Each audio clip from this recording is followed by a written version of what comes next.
Hello everyone, welcome to our channel How to Tutorials. In this video, I will be showing you guys how to see who blocked you on Instagram. Now without any further ado, let's jump straight into the process. Open your Instagram app and make sure you have already logged into your Instagram account. You're gonna land to the home page. The first thing that you have to keep in your mind is Instagram won't notify you if someone's blocked you. So how to know it? For that, you will need to head towards this search icon given at the bottom. At the top, you can see that search box.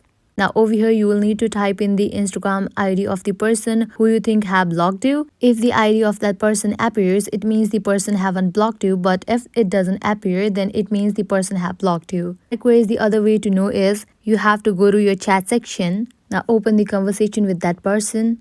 Now go to the profile of that person. If it shows like this, user not found, it means the person has blocked you, or also it might be the case this person has deactivated the Instagram account. To check that, you can switch your Instagram account.